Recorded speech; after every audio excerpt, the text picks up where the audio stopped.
के 50,000 देता है, और जब भी मैं तुम्हें देता हूँ तो ना तो कोई इसका हिसाब मिलता है ना तो कोई इसका ठिकाना। इसीलिए मैं तुम्हें पैसा देने के लिए बंद कर दिया हूँ। इसलिए पिताजी कहीं आपको जीते जिए राजपाट हम दोनों भाई के नाम से बंटवारा हो जाते हैं, इससे अच्छा और क्या हो सकता है पिताजी। कमलराज, जब तक मेरे शरीर में सांसें चलता रहेगा तब तक ये 2 भागों में बंटवारा कभी नहीं होगा। तो ठीक है पिताजी, आप धीरे धीरे अपने स्थान पर चले जाइए और भैया आप आगे आइए और पिताजी को समझाइए, कहीं पिताजी को जीते जी ये राजपाट हम दोनों भाई के नाम से बंटवारा हो जाते हैं, इससे अच्छा और क्या हो सकता है भैया।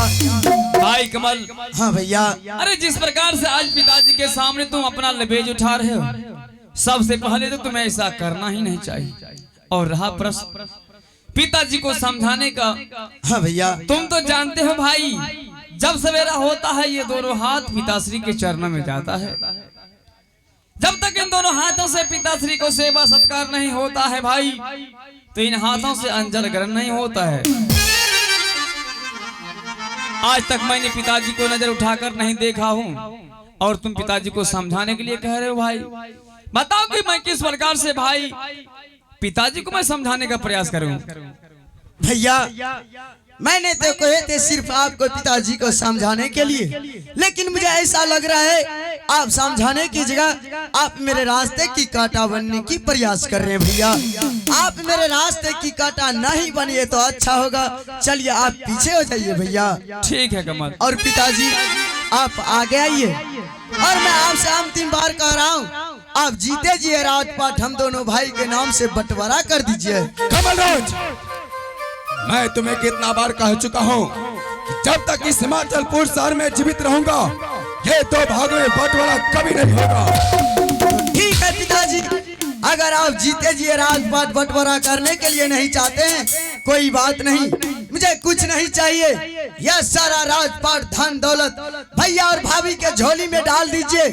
आज नजर फाड़ फाड़ कर देख लीजिए पिताजी, इस महल से कमलराज खाली हाथ आप जा रहे, कुछ सोच समझ कर के आऊंगा। मैं जा रहा हूँ।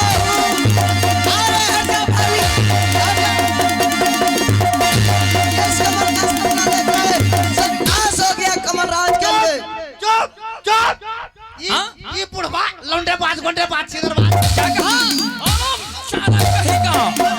हमें कैसे बूढ़ा बुजुर्ग कहल गया कि भाई भैयारी भैसिक सिंह जखनी जलमल तखनी भी कहिए भाई वापस में संग में रहले हो, कहिए नहीं कोई नहीं। इसका मतलब है कि तू मेरे घर को बिगाड़ रहा है। ये बुढ़वा वो जो नोटबंदी चल रहा 1000 500 2000 बोरा के बोरा कसी के पुनमा घाट में फेंकला रे बुढ़वा। वो अपना बाप का लुटा रहा था, उसमें तुम्हारा क्या जाता है हरामजादा?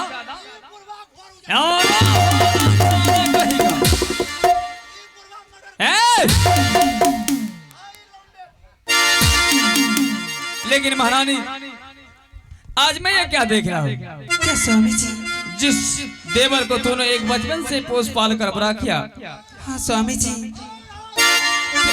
क्या हो गया? क्या हुआ रे?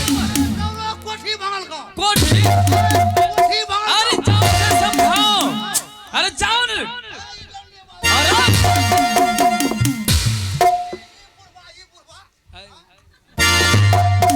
लेकिन पिताजी ये मैं क्या सुन रहा हूँ? ना जाने आज दरबार से भाई कमलराज इतना गुस्सा में गया है, मुझे तो संकोच होता है पिताजी कल कुछ करना बैठे। नहीं पुत्र, वो कुछ नहीं करेगा, बल्कि वो अभी गुस्से में है। कुछ देर के बाद वो ठंडा हो जाएगा, फिर वो अपने आप जगह पे चलाएगा। लेकिन पिताजी आप तो जानते हैं मुझे इस संपत्ति से कोई लालच नहीं। ये सारा संपत्ति, ये सारा जमीन जायदाद भाई के नाम से कर दीजिए, मुझे तो आपके चरणों का धूल चाहिए पिताजी। हाँ पुत्र, ये तो सब जानता है कि सिर्फ तुम्हें मेरे चरणों की धूल चाहिए। लेकिन पुत्र, अगर मैं 2 भागों में बंटवारा कर देते हैं तो मैंने सुना है कमलराज दारू शराब पीने लगा है और अपने भाई के कोठे पे जाने लगा है।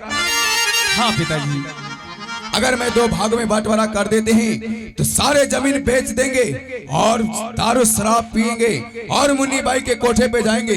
इसीलिए पुत्र मेरे जीते जी ये 2 भागों में बंटवारा कभी नहीं करेंगे पुत्र।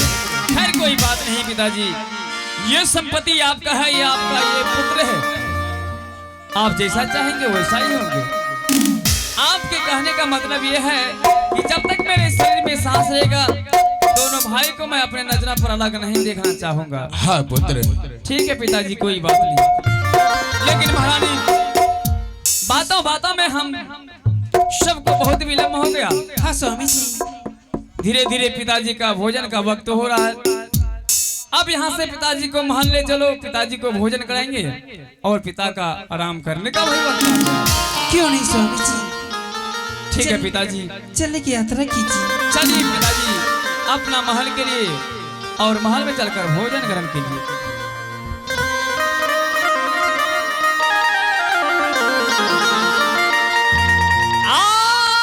चला मामा, चला मामा हो पी